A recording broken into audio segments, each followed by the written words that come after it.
ఏదో అనుకుంటే ఇంకేదో జరిగింది. యూట్యూబ్ ఇంత పెద్ద బాంబు పేలుస్తుందని నేను అస్సలు అనుకోలేదు. మీరు నాలాగే కొత్తగా ఛానల్ స్టార్ట్ చేశారా? అయితే ఈ వీడియోని స్కిప్ చేయకుండా చూడండి. హాయ్ అందరికీ, వెల్కమ్ టు అల్లరి నైనశ్రీ ఛానల్. 2027 ఫెబ్ 1 నుండి కొత్త క్రియేటర్స్కి యూట్యూబ్ మానిటైజేషన్ రూల్స్లో ఇంపార్టెంట్ చేంజ్ తీసుకొచ్చింది. ఇంట్లో ఉంటూ పిల్లల్ని చూసుకుంటూ బయటికి వెళ్ళే వీలు లేక ఎంతో కొంత ఎర్న్ చేస్తూ ఖాళీగా ఎందుకు ఉండాలి, నాకంటూ ఒక ఐడెంటిటీ కావాలి అని ఈ ఛానల్ స్టార్ట్ చేశాను. అయితే ఈ ఛానల్ని ఇప్పుడు కాదు, లాస్ట్ ఇయర్లోనే స్టార్ట్ చేశాను. ప్రెగ్నెన్సీ వల్ల 1 ఇయర్ గ్యాప్ వచ్చింది. మళ్ళీ బాబుకి 3 మంత్స్ రాగానే వీడియోస్ పోస్ట్ చేయడం స్టార్ట్ చేశాను. ఎంతో మంది క్రియేటర్స్ పిల్లల్ని ఇంటిని చూసుకుంటూ కూడా యూట్యూబ్లో ఎర్న్ చేస్తూ ఎంతో కష్టపడుతున్నారు. అదంతా చూశాక నేనెందుకు చేయలేను అనిపించింది. అందుకే నేను కూడా కష్టపడుతూ టైం ఇన్వెస్ట్ చేయాలి, ఎఫర్ట్ అంతా పెట్టి ట్రై చేయాలి. అయితే వస్తుంది, లేదంటే లేదు అనుకున్నాను.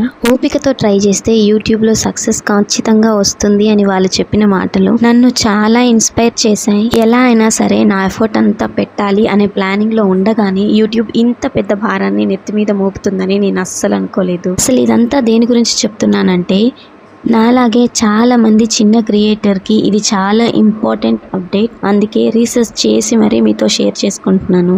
ఇప్పటి వరకు కూడా మానిటైజేషన్ కావాలంటే మనకు తెలిసిన రూల్స్ ఏంటి? లాస్ట్ 12 మంత్స్లో 1000 సబ్స్క్రైబర్స్ ప్లస్ 4000 వాచ్ అవర్స్ కావాలి, లేదా లాస్ట్ 90 డేస్లో 10 million valid public short views రావాలి. కానీ 2027 ఫెబ్ 1 నుండి లాస్ట్ 12 మంత్స్లో 1000 సబ్స్క్రైబర్స్తో పాటు 8000 వ్యాలిడ్ పబ్లిక్ అవర్స్ కావాలి, లేదా లాస్ట్ 90 డేస్లో 20 మిలియన్ వ్యాలిడ్ పబ్లిక్ అవర్స్ కావాలి. ఇది వినగానే మీకెలా అనిపిస్తుందో నాకు తెలియదు, కానీ పొద్దున్నే ఈ అప్డేట్ చూశాను. ఏదో చేద్దామని స్టార్ట్ చేస్తే ఏంటి అని చాలా డిమోటివేట్ అయిపోయాను. 4000 వాచ్ అవర్స్ కంప్లీట్ చేయడమే చాలా కష్టం. అది ఒక పెద్ద అచీవ్మెంట్. దాన్ని డబుల్ చేశారంటే అసలు ఏం మాట్లాడాలో కూడా నాకు అర్థం కావట్లేదు. అయితే యూట్యూబ్ ఇదంతా ఎందుకు చేసిందంటే, జెన్యూన్ గా కన్సిస్టెంట్ గా వీడియోస్ చేస్తున్న క్రియేటర్స్ కి సపోర్ట్ చేయడానికి.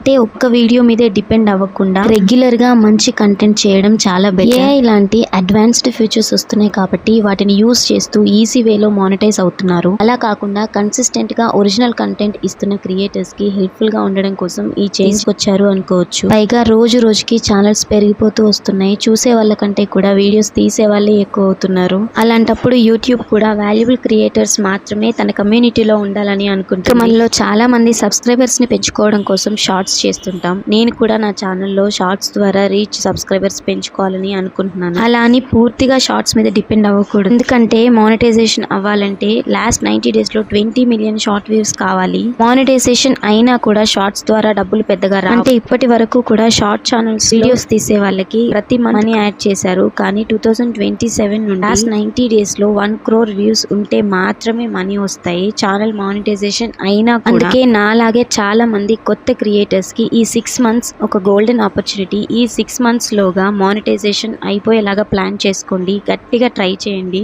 కన్సిస్టెంట్ గా వీడియోస్ పోస్ట్ చేయండి. కంటెంట్ నచ్చితే ఛానల్ ని సపోర్ట్ చేయండి.